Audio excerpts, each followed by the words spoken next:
Avez-vous déjà pensé au péché que Dieu ne pardonne jamais? Selon les propres paroles de Jésus, il existe un péché qui reste impardonnable, non seulement dans cette vie, mais aussi dans la vie à venir. Les Saintes Écritures nous enseignent que tout péché peut être effacé s'il y a une repentance sincère et un retour à Christ. Il existe pourtant une exception, une transgression qui ne peut être effacée.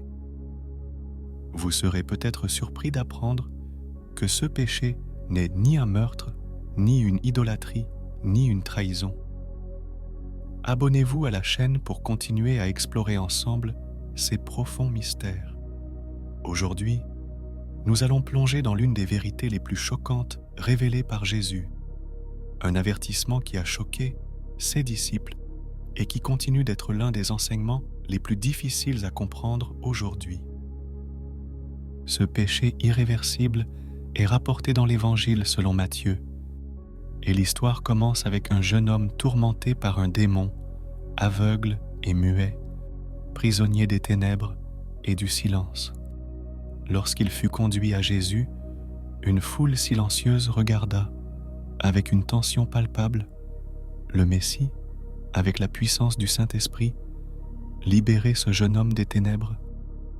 Les démons s'enfuirent, ses yeux s'ouvrirent et sa langue se délia, lui permettant de voir et de parler pour la première fois depuis de nombreuses années. La puissance de Dieu s'est manifestée si grandiosement que le jeune homme a été complètement guéri. La foule était remplie d'étonnement et beaucoup glorifient Dieu, reconnaissant son œuvre divine.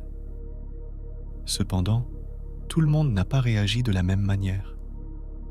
Parmi les présents se trouvaient des pharisiens, des hommes au cœur endurci, qui, au lieu de louer l'œuvre de Dieu, se mirent à répandre des paroles empoisonnées.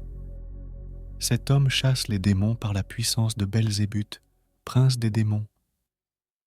16 mots apparemment simples contenaient en réalité un blasphème incroyable. Les pharisiens non seulement rejetèrent Jésus, mais attribuèrent au diable le miracle du Saint-Esprit.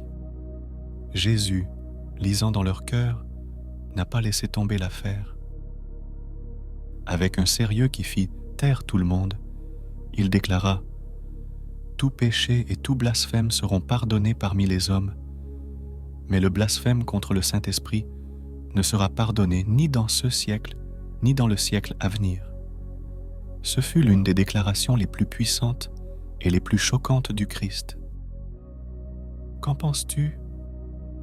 Avez-vous déjà pensé à quel point il est grave d'attribuer à Satan ce qui appartient clairement à Dieu? Écrivez votre avis dans les commentaires.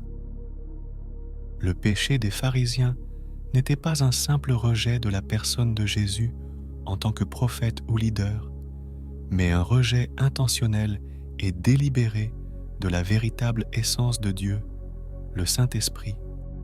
Ce n'était pas de l'ignorance ou de la faiblesse, mais une rébellion consciente contre la lumière divine. Les pharisiens, bien qu'ils aient clairement vu l'œuvre divine qui libérait et guérissait, ont choisi de la qualifier de mauvaise. Ils ont personnellement été témoins de la puissance transformatrice du Saint-Esprit et, malgré cela, ont décidé d'en attribuer la source à Satan. Jésus a répondu à cette terrible accusation en précisant que le pouvoir qu'il exerçait ne venait pas du diable, mais du Saint-Esprit, celui-là même qui était descendu sur lui comme une colombe lors de son baptême et qui l'avait guidé tout au long de son ministère. Cet acte de blasphème est très grave, plus que tout autre péché, car il touche au cœur même du projet de salut. En niant le Saint-Esprit, les portes du pardon et de la grâce sont fermées.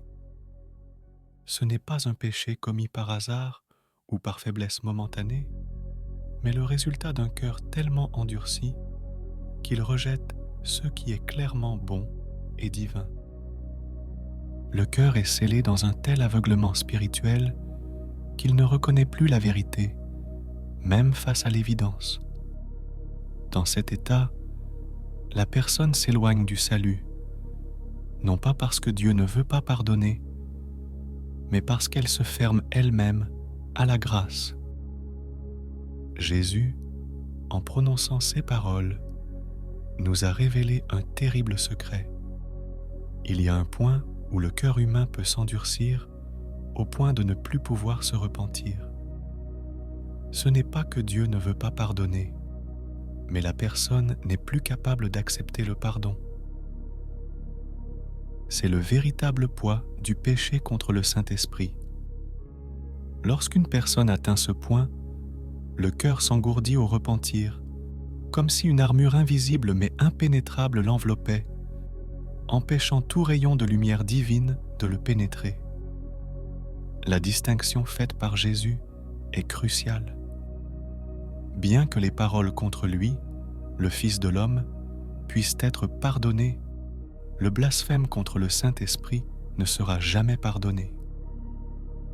La différence réside dans le rôle de l'Esprit lui-même. C'est lui qui nous convainc du péché et nous guide vers la repentance. Lorsque son œuvre est rejetée, la seule lumière capable de nous faire sortir des ténèbres s'éteint. C'est comme fermer délibérément les yeux sur la vérité, préférant rester dans l'obscurité. Chaque jour de notre vie, nous sommes confrontés à des choix. Chacun d'eux représente une opportunité de s'ouvrir ou de se fermer à l'action du Saint-Esprit. Et même s'il peut sembler que résister à son appel n'a aucune conséquence immédiate, ce comportement conduit finalement à un endurcissement spirituel. Jésus nous a avertis avec amour et solennité, non pas pour générer de la peur, mais pour nous rappeler combien il est sacré de garder notre cœur ouvert à sa voix. Il est normal de ressentir un frisson de peur en entendant parler d'un péché impardonnable. Ce concept trouble les croyants depuis des siècles, et il n'est pas rare de se demander « Ai-je commis ce péché sans m'en rendre compte ?» L'interprétation courante est que le péché impardonnable consiste à résister à plusieurs reprises au Saint-Esprit, endurcissant le cœur au point de ne plus répondre à son contact. Mais même si cela contient une part de vérité, ce n'est pas toute la vérité. De nombreux érudits soulignent que le véritable danger est de dire non trop souvent, jusqu'à ce que Dieu nous abandonne à notre incrédulité. Cependant, ce dont Jésus parlait est quelque chose d'encore plus profond, un blasphème ouvert et délibéré contre l'œuvre de l'Esprit. Pensez-vous que nous pouvons encore revenir en arrière après avoir rejeté tant de fois la grâce de Dieu?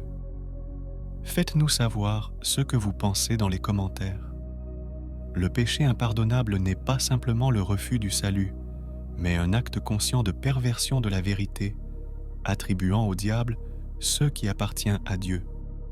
C'est un pas conscient au-delà de la limite de la rédemption, un point de non-retour où la personne ne peut plus, désire le pardon et le repentir. Pourtant, si vous lisez ces mots et que vous vous inquiétez, cela signifie que votre cœur n'est pas encore endurci.